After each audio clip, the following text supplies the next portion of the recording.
Hello good morning all. നമ്മുടെ second മൊഡ്യൂളിൽ derivative മാർക്കറ്റ്സിൽ നമ്മൾ ഇന്ന് രണ്ടാമത്തെ ലെക്ചറിലേക്ക് പോവുകയാണ്. ഇന്ന് ഡിസ്കസ് ചെയ്യുന്ന ഭാഗം എക്സ്ചേഞ്ച് ട്രേഡഡ് ഫിനാൻഷ്യൽ ഡെറിവേറ്റീവ്സ് എന്നുള്ളതാണ്. ഇന്ത്യയിൽ എക്സ്ചേഞ്ച് ട്രേഡഡ് ഫിനാൻഷ്യൽ ഡെറിവേറ്റീവ്സിൻ്റെ ഒരു തുടക്കം എന്ന് വെച്ച് കഴിഞ്ഞാൽ നമ്മൾ എക്സ്ചേഞ്ച് വഴി, സ്റ്റോക്ക് എക്സ്ചേഞ്ച് വഴിയോ അല്ലെങ്കിൽ കമ്മോഡിറ്റി എക്സ്ചേഞ്ച് വഴിയോ ഒക്കെ നമ്മൾ ഡെറിവേറ്റീവ്സുകൾ ഡീൽ ചെയ്യുന്നുണ്ട്, ട്രേഡ് ചെയ്യുന്നുണ്ട്, നമ്മൾ പഠിച്ചു. അതിൻ്റെ ഒരു തുടക്കം എങ്ങനെയാണ് ഇന്ത്യയിൽ എന്നുള്ളതാണ് നമ്മൾ ഇന്ന് ഡിസ്കസ് ചെയ്യാൻ പോകുന്ന ഭാഗം. ഓക്കെ, ഇന്ത്യയിൽ ഈ ട്രേഡിംഗ് ഓഫ് ഡെറിവേറ്റീവ്സ് തുടങ്ങിയത് ജൂൺ 2000-ലാണ്. അതുവരെ എന്തല്ല, എക്സ്ചേഞ്ച് വഴി ഇന്ത്യയിൽ എന്തുണ്ടായിട്ടില്ലായിരുന്നു, ഈ ട്രേഡിംഗ് ഉണ്ടായിട്ടില്ലായിരുന്നു. കാരണം അതിനൊരു കൃത്യമായിട്ടുള്ള രൂപരേഖ ഉണ്ടായിരുന്നില്ല. നമ്മൾ ഈ ഡെറിവേറ്റീവുകൾ ഓവർ ദി കൗണ്ടർ എന്ന് വെച്ച് കഴിഞ്ഞാൽ എക്സ്ചേഞ്ചിൻ്റെ പുറത്ത് സ്റ്റാൻഡർഡൈസ്ഡ് ആയിട്ട് ലോക്കലി അതൊക്കെ നടക്കാറുണ്ടെങ്കിൽ കൂടി അത് വളരെ കൃത്യമായി റെഗുലേഷൻസ് അനുസരിച്ച് ഇന്ത്യയിൽ സ്റ്റോക്ക് എക്സ്ചേഞ്ച് വഴി ഡെറിവേറ്റീവിൻ്റെ ഭാഗം തുടങ്ങിയിട്ടുള്ളത്, സെഗ്മെൻറ്റ് തുടങ്ങിയിട്ടുള്ളത് 2000-ലാണ് തുടങ്ങിയത്. Okay, SEBI approved derivatives trading based on future contract at NSE and BSE. ഈ 2000-ലാണ് സെബി എന്ത് അപ്രൂവ് ചെയ്തത്, ഡെറിവേറ്റീവിൻ്റെ ട്രേഡിങ് NSEയിലും BSEയിലും ഡെറിവേറ്റീവ് ട്രേഡിങ് അപ്രൂവ് ചെയ്തിട്ടുള്ളത്. ആദ്യം ടു ബിഗിൻ വിത്ത്, തുടങ്ങാൻ വേണ്ടിയിട്ട് സെബി ആദ്യം എന്ത് ചെയ്തു, permitted equity derivative named stock index futures. തുടങ്ങിയത് തന്നെ സ്റ്റോക്ക് ഇൻഡെക്സ് ഫ്യൂച്ചേഴ്സ് ആണ്. എന്ന് വെച്ച് കഴിഞ്ഞാൽ നമ്മുടെ ഇൻഡെക്സ് ആയിരിക്കും. BSEയിലാണെങ്കിൽ സെൻസെക്സും NSEയിലാണെങ്കിൽ നിഫ്റ്റിയാണ് ഇൻഡെക്സുകൾ. ആ ഇൻഡെക്സിനെ അണ്ടർലൈങ് അസറ്റ് ആക്കി വെച്ചിട്ട്, ഓക്കെ, ആ ഇൻഡെക്സിൻ്റെ വാല്യൂവിന് അണ്ടർലൈങ് അസറ്റ് ആക്കി വെച്ചിട്ട് ഒരു ഡെറിവേറ്റീവാണ് അന്ന് തുടങ്ങിയിട്ടുള്ളത്, ആദ്യമായിട്ട് തുടങ്ങിയത്. ഓക്കെ, കമ്മോഡിറ്റി ഒന്നല്ല തുടങ്ങിയത്. കമ്മോഡിറ്റി ഒക്കെ വളരെ ലോങ് ബാക്ക് ഇന്ത്യയിലുണ്ട്, എത്രയോ ഇയേഴ്സ് ബാക്ക് ഇന്ത്യയിൽ അത് പ്രവർത്തിക്കുന്നുണ്ട്. പക്ഷെ അതെന്തല്ല, അത് ഒരു എക്സ്ചേഞ്ച് വഴി അതിൻ്റെ ഒരു ഫോർമൽ രൂപത്തിലായിരുന്നില്ല, ഇൻഫോർമൽ രൂപത്തിലായിരുന്നു എന്ന് മാത്രം. Okay, then BSE introduced on 9th June 2000 stock index futures based on the sensitive index named BSX. Okay, 2000 June 9-നാണ് BSEയിൽ എന്ത് ചെയ്തത്, ഈ സ്റ്റോക്ക് ഇൻഡെക്സ് ഫ്യൂച്ചർ തുടങ്ങിയത്. സ്റ്റോക്ക് ഇൻഡെക്സ് ഫ്യൂച്ചറാണ് തുടങ്ങിയത്. അത് ഡെറിവേറ്റീവിലുള്ള നമ്മൾ ഫ്യൂച്ചേഴ്സ് എന്ന് പറഞ്ഞ ഡെറിവേറ്റീവാണ് ആദ്യം തുടങ്ങിയത്. അത് BSEയിലാണ് ആദ്യമായിട്ട് തുടങ്ങിയത്. 2000-ലാണ് ഇന്ത്യയിൽ അത് NSEയിലും BSEയിലും അനുവദിച്ചത്. ജൂൺ 9-ന് BSEയിലും ജൂൺ 12-ന് NSEയിലും എന്ത് ചെയ്തു, സ്റ്റോക്ക് ഇൻഡെക്സ് ഫ്യൂച്ചേഴ്സ് തുടങ്ങി. അപ്പോൾ അവിടെ അണ്ടർലൈങ് അസറ്റ് എന്തായിരുന്നു, ഇൻഡെക്സ് ആയിരുന്നു. പിന്നീട് സിംഗിൾ സ്റ്റോക്കും എന്തായിട്ടുണ്ട്, അണ്ടർലൈങ് അസറ്റ് ആക്കിയിട്ട്, എന്ന് വെച്ച് കഴിഞ്ഞാൽ ഓരോ ഷെയർ അണ്ടർലൈങ് അസറ്റ് ആക്കിയിട്ട് എന്ത് ചെയ്തിട്ടുണ്ട്, ഡെറിവേറ്റീവുകൾ പിന്നീട് തുടങ്ങിയിട്ടുണ്ട്. അപ്പോൾ ആദ്യമായിട്ട് തുടങ്ങിയിട്ടുള്ളതാണ് എന്ത്, BSEയിലെ സെൻസിറ്റീവ് ഇൻഡെക്സിനെ, BSEയിലുള്ള സെൻസെക്സിനെ അണ്ടർലൈങ് അസറ്റ് ആക്കി തുടങ്ങിയിട്ടുള്ള BSX, അതാണ് അതിൻ്റെ പേര്. Okay, June 9, 2000. നിഫ്റ്റിയിലാണെങ്കിൽ നിഫ്റ്റിയിൽ സ്റ്റാർട്ട് ചെയ്തതിൽ ജൂൺ 12, 2000 സ്റ്റോക്ക് ഇൻഡെക്സ് ഫ്യൂച്ചർ തുടങ്ങി. അതിൻ്റെ ഇൻഡെക്സാണ് നിഫ്റ്റി, നിങ്ങൾക്കറിയാം, S&P CNX നിഫ്റ്റി. അതിൻ്റെ പേര് NFUTIDX നിഫ്റ്റി. ഓക്കെ, എന്ന പേരിലായിരുന്നു തുടങ്ങിയത്. BSEയിൽ തുടങ്ങിയത് BSX-ഉം. ഇനി നോക്കുക, derivatives on stocks were traded in the form of teji and mandi in unorganised market. ഇന്ത്യയിൽ ഞാൻ പറഞ്ഞല്ലോ, വളരെ വർഷങ്ങൾക്ക് മുന്നേ തന്നെ ഇന്ത്യയിൽ അൺഓർഗനൈസ്ഡ് സെക്ടറുകളിൽ ഈ ഡെറിവേറ്റീവ്സുകൾ നടക്കുന്നുണ്ട്. തേജി മണ്ടി എന്ന് പറഞ്ഞു കഴിഞ്ഞാൽ, തേജി എന്ന് പറഞ്ഞു കഴിഞ്ഞാൽ കാൾ ഓപ്ഷനും, മന്തി എന്ന് പറഞ്ഞു കഴിഞ്ഞാൽ പുട്ട് ഓപ്ഷനുമാണ്. അത് ഇന്ത്യയിൽ മുന്നേ ഉണ്ട്. അങ്ങനെയുള്ള രീതികൾ, ഫോർവേഡ്സ് ഒക്കെ ഇന്ത്യയിൽ മുന്നേ ഉണ്ട്. Recently futures contracts in various commodities were allowed to trade on exchange. ബാക്കിയുള്ള എക്സ്ചേഞ്ചുകളിലൊക്കെ റീസെൻ്റായിട്ട് എന്തും തുടങ്ങിയിട്ടുണ്ട്, കമ്മോഡിറ്റീസും അലോ ചെയ്തിട്ടുണ്ട്. കമ്മോഡിറ്റീസിൻ്റെ എക്സ്ചേഞ്ചുകൾ തന്നെ തുടങ്ങിയിട്ടുണ്ട്. അത് ഞാൻ അടുത്ത സ്ലൈഡുകളിലൊക്കെ ആയിട്ട് ഞാൻ പറഞ്ഞുതരാം. ഓക്കെ, ഇപ്പോൾ ആദ്യം തുടങ്ങിയത് ഇതാണ്, ഫിനാൻഷ്യൽ ഡെറിവേറ്റീവ് ആണ്. ഫിനാൻഷ്യൽ ഡെറിവേറ്റീവിൽ തന്നെ ആദ്യമായിട്ട് തുടങ്ങിയത് BSEയിലുള്ള നമ്മൾ നേരത്തെ പറഞ്ഞല്ലോ BSE BSX ആണ് index future. BSE index future ആണ്, stock index future. Okay.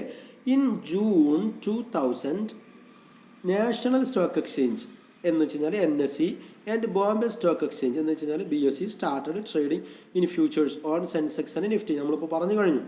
Okay, അതാണ് ആദ്യമായിട്ട് തുടങ്ങിയിട്ടുള്ളത്. Option trading on Sensex and Nifty commenced in June 2001. Okay, നമ്മൾ ആദ്യം തുടങ്ങിയത് ഫ്യൂച്ചേഴ്സ് ആണ്. ജൂണിൽ തന്നെ തുടങ്ങിയിട്ടുള്ളത് ഫ്യൂച്ചേഴ്സ് ആണ്, ജൂൺ 2000. പക്ഷെ നമ്മൾ അതേപോലെ ഇൻഡെക്സ് അല്ലെങ്കിൽ സ്റ്റോക്ക് ഓപ്ഷൻസ് തുടങ്ങി. ഫ്യൂച്ചറിനെ പോലെയുള്ള വേറൊരു ഡെറിവേറ്റീവ് ആണല്ലോ ഓപ്ഷൻ. അങ്ങനെ ഓപ്ഷൻസ് തുടങ്ങി ഇൻ ജൂൺ 2001. എന്ന് വെച്ച് കഴിഞ്ഞാൽ ഏകദേശം ഒരു വർഷം കഴിഞ്ഞതിന് ശേഷം എന്ത് ചെയ്തു, ഫ്യൂച്ചറിൽ മാത്രമല്ല ഓപ്ഷൻസിലും ഡെറിവേറ്റീവ് ട്രേഡിങ് സ്റ്റോക്ക് എക്സ്ചേഞ്ചിൽ BSE NSE സ്റ്റാർട്ട് ചെയ്തു. ഓക്കെ, ഇനി നോക്കുക, സെബി ഇതിൻ്റെ ഒരു തുടക്കം എങ്ങനെയാണ് സംഭവിച്ചതെന്ന് വെച്ച് കഴിഞ്ഞാൽ സെബി 2024 മെമ്പേഴ്സ് ഉള്ള ഒരു കമ്മിറ്റി രൂപീകരിച്ചു under the chairmanship of Dr. L.C. Gupta on November 18, 1996. 1996 ഒരു കമ്മിറ്റിനെ നിയമിച്ചത്. അതിൻ്റെ എന്തിനു വേണ്ടിയിട്ട്? To develop appropriate regulatory framework for derivatives trading in India. ആ കമ്മിറ്റി അവരുടെ റിപ്പോർട്ട് സബ്മിറ്റ് ചെയ്തു ഓൺ മാർച്ച് 1998. ഓക്കെ, ആ കമ്മിറ്റിൻ്റെ റെക്കമെൻഡേഷൻ അനുസരിച്ചിട്ടാണ് പിന്നെ തുടങ്ങുന്നത്. The committee recommended that the derivative should be declared as the security so that the regulatory framework applicable to trading of securities could also govern trading in derivative. നമ്മൾ ഡെറിവേറ്റീവിനെ security ആയിട്ട് declare ചെയ്യണം എന്നുള്ളതായിരുന്നു ആ കമ്മിറ്റിൻ്റെ റെക്കമെൻഡേഷൻ. എന്നാൽ നമുക്ക് സെക്യൂരിറ്റിക്ക് ബാധകമാവുന്ന നിയമങ്ങളൊക്കെ ഇതിനും ബാധകമാവും എന്നുള്ള നിലക്ക്. ഓക്കെ, ആ കമ്മിറ്റിൻ്റെ റെക്കമെൻഡേഷൻസ് അനുസരിച്ചാണ് പിന്നീട് തുടങ്ങുന്നത്. ഈ കമ്മിറ്റിക്ക് ശേഷം സെബി എന്ത് ചെയ്തു, വേറൊരു കമ്മിറ്റിനും കൂടെ സെറ്റപ്പ് ചെയ്തു. എന്ന് വെച്ച് കഴിഞ്ഞാൽ പഠിക്കാൻ നിയമിച്ചു under the chairmanship of professor JR Varma in June 1998. Okay, to recommend measures for risk containment in derivative markets in India. ഇതായിരുന്നു അവർക്ക് പഠിക്കാണ്ടായിരുന്ന ഭാഗം, risk containment in derivative markets in India. ആ റിപ്പോർട്ട്, അവരുടെ committee report was submitted in October 1998. Worked out the operational details of margining system, methodology for charging initial margins, broker net worth, deposit requirement and real time monitoring requirements. ഇങ്ങനത്തെ ഉള്ള അതിൻ്റെ ഒരു working methodology, നമ്മളൊരു modus operandi എന്നൊക്കെ പറഞ്ഞതുപോലെ ഇതിൻ്റെ ഒരു working മെത്തഡോളജിയാണ് ഈ കമ്മിറ്റി സബ്മിറ്റ് ചെയ്തിട്ടുള്ളത്. ഇപ്പോൾ ഈ രണ്ട് കമ്മിറ്റി റിപ്പോർട്ടിൻ്റെ ബേസിലാണ് 2000 ജൂണിൽ എന്ത് ചെയ്തിട്ടുള്ളത്, സ്റ്റോക്ക് ഇൻഡെക്സ് ഫ്യൂച്ചേഴ്സ് ഇന്ത്യയിൽ തുടങ്ങിയിട്ടുള്ളത്. ഇനി നോക്കുക, securities contract regulation act SCRA was amend ഇതിന് വേണ്ടിയിട്ട് കേട്ടോ. എന്തിനു വേണ്ടിയിട്ട്? ഇപ്പോൾ ഈ ഒരു ട്രേഡിംഗ് നടക്കാൻ വേണ്ടിയിട്ട് സെക്യൂരിറ്റീസ് കോൺട്രാക്ട് റെഗുലേഷൻ ആക്ട് എന്ത് ചെയ്തു, amended in December 1999 to include derivative within the ambit of securities. നേരത്തെ കമ്മിറ്റിൻ്റെ റിപ്പോർട്ട് അതാണ്, വർമ്മ കമ്മിറ്റിൻ്റെ റിപ്പോർട്ടിൽ പറഞ്ഞല്ലോ. അപ്പോൾ within the ambit of security act and act also made it clear that derivatives shall be legal and valid only if such contract has traded on recognized stock exchange. പക്ഷെ ആ ഈ അമെൻഡ് ചെയ്തപ്പോൾ എന്തും കൂടെ അതിൻ്റെ അകത്ത് ഉൾപ്പെടുത്തി, ഇതിനെ നമ്മൾ ഡെറിവേറ്റീവ് ആയിട്ട് പരിഗണിക്കണം എന്നുണ്ടെങ്കിൽ എന്ത് വേണം, it should be traded on recognised stock exchange. ഒരു റെക്കഗ്നൈസ്ഡ് ആയിട്ടുള്ള സ്റ്റോക്ക് എക്സ്ചേഞ്ച് വഴിയുള്ളതിന് മാത്രമേ ഡെറിവേറ്റീവ് ആയിട്ട് പരിഗണിക്കാൻ പാടുള്ളൂ എന്നുള്ളതും കൂടെ പറഞ്ഞു. എന്ന് വെച്ചാൽ ഓവർ ദി കൗണ്ടർ നമ്മൾ ഉണ്ടാക്കുന്ന ലോക്കൽ അല്ലെങ്കിൽ അൺസ്റ്റാൻഡർഡൈസ്ഡ് ആയിട്ടുള്ള ലോക്കലായിട്ടുള്ള നമ്മുടെ പേഴ്സൺ ടു പേഴ്സൺ ഉണ്ടാക്കുന്ന അൺഓർഗനൈസ്ഡ് ആയിട്ടുള്ള ഡെറിവേറ്റീവുകളെ പരിഗണിക്കില്ല എന്നർത്ഥം. Thus precluding what is derivative. അപ്പോൾ അതിൻ്റെ അകത്ത് നിന്ന് എന്ത് ചെയ്തു, ഓവർ ദി കൗണ്ടർ എന്ന് വെച്ച് കഴിഞ്ഞാൽ നമ്മൾ എക്സ്ചേഞ്ചിന് പുറത്ത് നടക്കുന്ന ഡെറിവേറ്റീവുകളൊക്കെ അതിൻ്റെ ആംബിറ്റിൽ നിന്ന് അതിൻ്റെ കൺട്രോളിൽ നിന്ന് പുറത്താക്കി, അതിൻ്റെ ഒരു ലിമിറ്റിൻ്റെ അകത്ത് നിന്ന് പുറത്തുപോയി. Okay, the government also resigned in March 2000 the 3-decade-old notification which prohibited forward trading securities. Forward trading securities അതിനൊരു പ്രൊഹിബിഷൻ ഉണ്ടായിരുന്നു. പിന്നെ മൊറാർജി ദേശായി ഭരിച്ചിരുന്ന കാലത്ത് അതിനൊരു പ്രൊഹിബിഷൻ ഉണ്ടായിരുന്നു. 1977 അത് ഡെറിവേറ്റീവ് ട്രേഡിംഗ് നിരോധിച്ചിരുന്നു. ഒരു നോട്ടിഫിക്കേഷൻ വഴി derivative trading forward trading in securities നിരോധിച്ചിരുന്നു. ആ നിരോധിച്ച നോട്ടിഫിക്കേഷൻ എന്താക്കി, 2000 അത് എടുത്ത് ഒഴിവാക്കി. കാരണം ഇനി അത് തുടങ്ങണമല്ലോ, പുതിയതായിട്ട് തുടങ്ങുകയാണല്ലോ, അതുകൊണ്ട് ആ നോട്ടിഫിക്കേഷൻ ഒഴിവാക്കി. Derivative trading commenced in India in June 2000. നമ്മൾ പറഞ്ഞു നേരത്തെ, after SEBI granted final approval to this effect in May 2000. മെയ്യിലാണ് അതിന് അപ്രൂവൽ കൊടുത്തത്, ജൂണിലാണ് തുടങ്ങിയിട്ടുള്ളത്. ജൂൺ 9 BSEയിലും ജൂൺ 12 NSEയിലും അത് തുടങ്ങി. Okay, SEBI permitted the derivative segments of 2 stock exchanges NSE and BSE and their clearing houses corporations to commence trading and settlement in approved derivatives contract. Okay, നമ്മൾ explain ചെയ്ത് കഴിഞ്ഞു. അത് ഇനി നോക്കുക, ഇന്ത്യയിൽ അതിനുശേഷം ഇപ്പോൾ നമ്മൾ പറഞ്ഞത് ഇൻഡെക്സ് ഫ്യൂച്ചർ അല്ലെങ്കിൽ സ്റ്റോക്ക് ഫ്യൂച്ചർ എന്നൊക്കെ പറഞ്ഞത് എന്ത് മാത്രമായിരുന്നു, ഒരു ഫിനാൻഷ്യൽ ഡെറിവേറ്റീവ് ആയിരുന്നു. അതിനുശേഷം ഇന്ത്യയിൽ കമ്മോഡിറ്റി ഡെറിവേറ്റീവും തുടങ്ങി. കമ്മോഡിറ്റി ഡെറിവേറ്റീവ് തുടങ്ങാൻ വേണ്ടിയിട്ട് സ്റ്റാർട്ടഡ് റീസെൻ്റ്ലി. അതൊക്കെ ഇന്ത്യയിൽ അതും അതിനുശേഷം കമ്മോഡിറ്റി ഡെറിവേറ്റീവിലെ ട്രേഡിങ്ങും തുടങ്ങി. ഏതിൽ? സ്റ്റോക്ക് എക്സ്ചേഞ്ചിൽ. സ്റ്റോക്ക് എക്സ്ചേഞ്ചിന് പുറത്ത് അത് പണ്ടേ ഉള്ളതാണ്. സ്റ്റോക്ക് എക്സ്ചേഞ്ചിൽ കമ്മോഡിറ്റി ഡെറിവേറ്റീവും തുടങ്ങി. In 2016 apart from numerous regional exchanges in India had 6 national commodity 6 അല്ല 6 ഉണ്ടായിരുന്നു, അതിലൊന്നും ഒഴിവാക്കിയിട്ട് ഞാൻ പറഞ്ഞുതരാം. 6 നാഷണൽ കമ്മോഡിറ്റി എക്സ്ചേഞ്ചുകളും തുടങ്ങി. ഓക്കെ, അതിൽ ഒന്നാമത്തതാണ് national multi commodity exchanges NMCE 2002 തുടങ്ങിയത്. മൾട്ടി കമ്മോഡിറ്റി എക്സ്ചേഞ്ച് MCX 2003 തുടങ്ങി. National commodity and derivative exchanges NCDX 2003 തുടങ്ങി. പിന്നെ ഇന്ത്യൻ കമ്മോഡിറ്റി എക്സ്ചേഞ്ച് ICX 2009 തുടങ്ങി. യൂണിവേഴ്സൽ കമ്മോഡിറ്റി എക്സ്ചേഞ്ച് 2013 തുടങ്ങി. ഇതിൻ്റെ അകത്ത് വേറൊന്നും ഉണ്ടായിരുന്നു, അഹമ്മദാബാദ് കമ്മോഡിറ്റി എക്സ്ചേഞ്ച് വേറൊന്നുണ്ടായിരുന്നു, എയ്സ് എന്ന് പറഞ്ഞിട്ട്. ആ അഹമ്മദാബാദ് കമ്മോഡിറ്റി എക്സ്ചേഞ്ച് ഒരു എയ്സ് ഉണ്ടായിരുന്നു. എയ്സ് എന്താക്കി, അത് 2015 അതിൻ്റെ ട്രേഡിങ് ബാൻ വന്നു. പിന്നെ സെബി ബാൻ വന്നു. പിന്നെ അത് ഒരു രണ്ടാമത് തുടങ്ങാൻ പറ്റാത്തത് കൊണ്ട് ഇപ്പോൾ ആ കമ്മോഡിറ്റി എക്സ്ചേഞ്ച് തന്നെ എന്താക്കിയിട്ടുണ്ട്, ക്ലോസ് ചെയ്തിട്ടുണ്ട്. ഇപ്പോൾ അങ്ങനെ ഒരു കമ്മോഡിറ്റി എക്സ്ചേഞ്ച് ഇല്ല. അതുകൊണ്ടാണ് ഇവിടെ 6 എന്ന് പറയാനുള്ള കാരണം. 6 ഉണ്ടായിരുന്നു, പക്ഷെ ഇപ്പം എന്തേ ഉള്ളൂ, ഇപ്പം 5 ഉള്ളൂ. ഓക്കെ, നാഷണൽ കമ്മോഡിറ്റി എക്സ്ചേഞ്ചുകൾ എന്ന് പറയുന്നത് 5 ഉള്ളൂ. അപ്പോൾ ഈ 5 പിന്നെ നമ്മൾ ആദ്യം സ്റ്റോക്ക് ഫ്യൂച്ചേഴ്സും ഇൻഡെക്സ് ഫ്യൂച്ചേഴ്സും തുടങ്ങിയതിന് ശേഷം ആണ് കമ്മോഡിറ്റി ഡെറിവേറ്റീവുകൾ തുടങ്ങിയത്. അതിന് വേണ്ടിയിട്ട് 2002 ആദ്യമായിട്ട് ഒരു നാഷണൽ സ്റ്റോക്ക് എക്സ്ചേഞ്ച് ഉണ്ടാക്കുന്നത്. ഏത്? നാഷണൽ കമ്മോഡിറ്റി എക്സ്ചേഞ്ച് എന്ന് പറഞ്ഞാൽ നാഷണൽ മൾട്ടി കമ്മോഡിറ്റി എക്സ്ചേഞ്ച് എന്ന് പറയുന്നത്. ഓക്കെ, ഇനി ഇത് ഓരോ കമ്മോഡിറ്റി എക്സ്ചേഞ്ചിലും അവർ ഡീൽ ചെയ്യുന്ന കമ്മോഡിറ്റീസ് ഏതൊക്കെയാണെന്നൊക്കെയുള്ള നിങ്ങൾക്ക് ഒന്നുകിൽ ഇതിൻ്റെ വെബ്സൈറ്റിൽ പോയി കഴിഞ്ഞാൽ അല്ലെങ്കിൽ പുറത്ത് ഗൂഗിൾ ചെയ്താൽ നിങ്ങൾക്ക് മനസ്സിലാവും. ഓക്കെ, ഇതിൻ്റെ ഒരു പൊതുവായിട്ടുള്ള കാര്യങ്ങൾ മനസ്സിലാക്കി വെക്കുക. In 2018 both NSE and BSE launched trading in commodity. 2018 മുതൽ എന്ത് ചെയ്തു, BSEയിലും അതുപോലെ NSEയിലും എന്ത് ചെയ്തു, ഈ കമ്മോഡിറ്റി എക്സ്ചേഞ്ച് ഡീൽ ചെയ്യലും തുടങ്ങി. അവിടെ കറൻസി അല്ല, ഫിനാൻഷ്യൽ ഡെറിവേറ്റീവ് മാത്രമേ ഉണ്ടായിരുന്നുള്ളൂ. നമ്മൾ നേരത്തെ പറഞ്ഞിട്ടുള്ള ഇൻഡെക്സ് ഫ്യൂച്ചറും ഇൻഡെക്സ് ഓപ്ഷൻസും ഇതുപോലുള്ള കാര്യങ്ങൾ മാത്രമേ ഉണ്ടായിരുന്നുള്ളൂ. 2018 മുതൽ കമ്മോഡിറ്റിക്ക് അവർ പുതിയ സെഗ്മെന്റ് തുടങ്ങിയിട്ടുണ്ട്, NSEയിലും BSEയിലും ഇൻ 2018. ക്ലിയർ? ഓക്കെ, ഇനി ഇന്ത്യയിലുള്ള സ്റ്റോക്ക് മാർക്കറ്റ് ഡെറിവേറ്റീവുകൾ, ഇപ്പം നിലവിലുള്ള സ്റ്റോക്ക് മാർക്കറ്റ് ഡെറിവേറ്റീവുകളെ കുറിച്ച് ചെറിയൊരു പരിചയം പറഞ്ഞുതരാം. നിങ്ങളുടെ ടെക്സ്റ്റ് ബുക്ക് നിങ്ങളുടെ കയ്യിലുണ്ടെങ്കിൽ പേജ് നമ്പർ 34 കാര്യങ്ങളാണ് ഞാൻ പറഞ്ഞത്. അതിന് ചുരുക്കി പറയാണ്. ഒന്ന്, സ്റ്റോക്ക് മാർക്കറ്റ് ഡെറിവേറ്റീവിന് ഇന്ത്യയിൽ ആദ്യം വന്നത് ഇൻഡെക്സ് ഫ്യൂച്ചറാണ്. നമ്മൾ നേരത്തെ പറഞ്ഞു, ഇൻഡെക്സ് ഫ്യൂച്ചർ BSEയിൽ തുടങ്ങിയിട്ടുള്ളത് 9 ജൂൺ 2000 അതുപോലെ ഇൻഡെക്സ് ഫ്യൂച്ചർ NSEയിൽ തുടങ്ങിയിട്ടുള്ളത് 12 ജൂൺ 2000. ഓക്കെ, നിങ്ങൾ ഇത് ഞാൻ അതിൻ്റെ ഒരു ബേസിക് വിവരം മാത്രമാണ് പറയുന്നത്. നിങ്ങൾ എന്ത് ചെയ്യണം, യു ഹാവ് ടു ഗൂഗിൾ എന്തിനു വേണ്ടിയിട്ട് ഈ ഒരു detail, latest details on volume of trade and other details. ഇപ്പോൾ നമ്മൾ ഇതിനെക്കുറിച്ചുള്ള ഇൻഡെക്സ് ഫ്യൂച്ചർ ഇൻ BSEനെ കുറിച്ചുള്ള ഒരു പാരഗ്രാഫ് എഴുതാൻ പറ്റുന്ന ഡീറ്റെയിൽസ് നിങ്ങൾ എന്തുണ്ടാക്കണം, ഗൂഗിൾ ചെയ്തിട്ടുണ്ടാക്കണം. ഞാനത് ടെക്സ്റ്റ് ബുക്ക് എന്നുള്ളത് ഞാൻ പറയാത്തതിൻ്റെ കാരണം, ടെക്സ്റ്റ് ബുക്കിലുള്ളത് വളരെ ഓൾഡ് ഡീറ്റെയിൽ ആണ്. അപ്പോൾ അതിൻ്റെ പുതിയ ഇപ്പോൾ ലേറ്റസ്റ്റ് ആയിട്ടുള്ള ഡീറ്റെയിൽ നിങ്ങൾക്ക് വെബ്സൈറ്റിൽ കിട്ടും. അപ്പോൾ ആ വെബ്സൈറ്റ് നോക്കിയിട്ട് നിങ്ങൾ എന്താക്കണം, അതിൻ്റെ പുതിയ ഡീറ്റെയിൽ, അതിൻ്റെ ഇപ്പോൾ ലേറ്റസ്റ്റ് ആയിട്ട് എത്ര വോളിയുണ്ട്, എന്താണ് അതിൻ്റെ പുതിയ മാറ്റങ്ങൾ എന്തെങ്കിലും വന്നിട്ടുണ്ടെങ്കിൽ അതങ്ങനെ ചെറിയൊരു പാരഗ്രാഫ് നോട്ടുകൾ ഉണ്ടാക്കി വെക്കുക.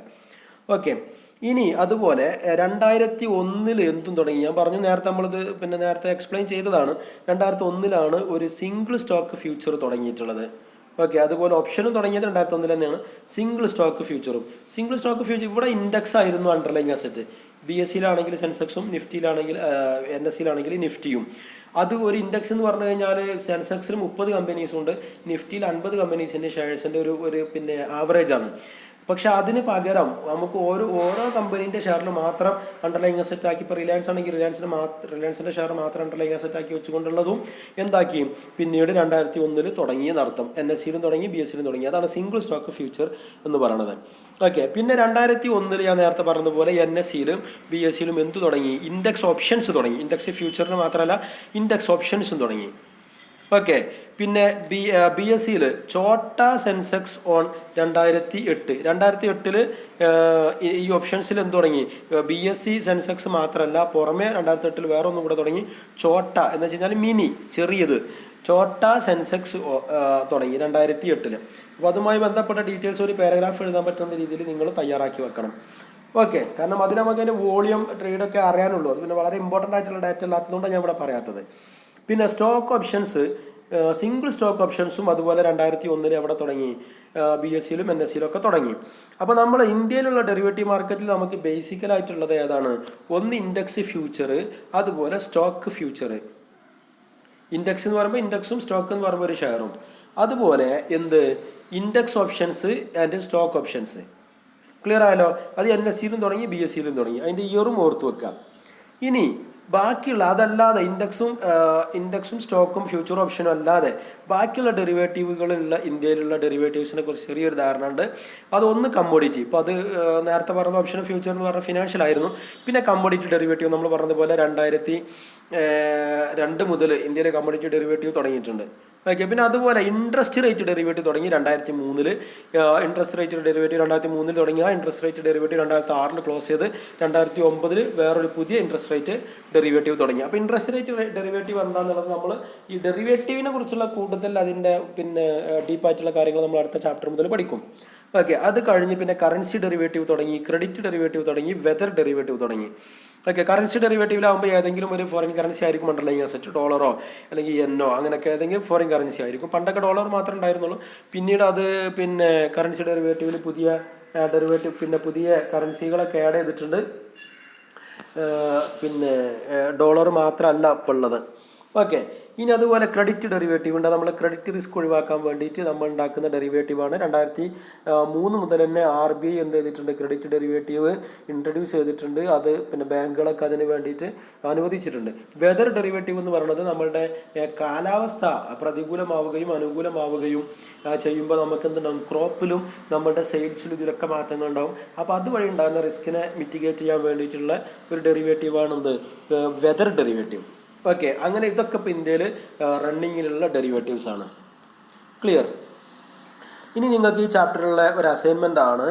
ഇതിലുള്ള assignment essay on regulatory framework for derivatives trading in India. ഈ എസ്സേ നിങ്ങൾ എന്താക്കുക? ഒരു എസ്സേ ആക്കി ഒരു ഇൻട്രൊഡക്ഷൻ, പിന്നെ അതിന് ചെറിയൊരു പാരഗ്രാഫിൽ അങ്ങനെ പാരഗ്രാഫ് ആക്കിയിട്ട് ഒരു 2-3 പേജ് വരുന്ന രീതിയിൽ നിങ്ങൾ എന്താക്കണം? പോയിന്റ്സുകളാക്കി എഴുതണം. നിങ്ങൾക്ക് എക്സാമിന് എഴുതാൻ പറ്റുന്ന രീതിയിൽ. കാരണം ഇതൊക്കെ എക്സാമിന് മിക്കവാറും എസ്സേ ടൈപ്പ് ക്വസ്റ്റ്യൻസിൽ നേരത്തെ ഇന്നലെ തന്നിട്ടുള്ള അസൈൻമെൻറ്റിൽ പെട്ട ഈ ടൈപ്പിലുള്ള ഒരു ക്വസ്റ്റ്യൻ എന്തായാലും ഉണ്ടാകും. അതുകൊണ്ടാണ് ഞാൻ നിങ്ങൾക്ക് അത് അസൈൻമെൻ്റ് ആയിട്ട് തരുന്നത്. Okay, that's all. Thank you.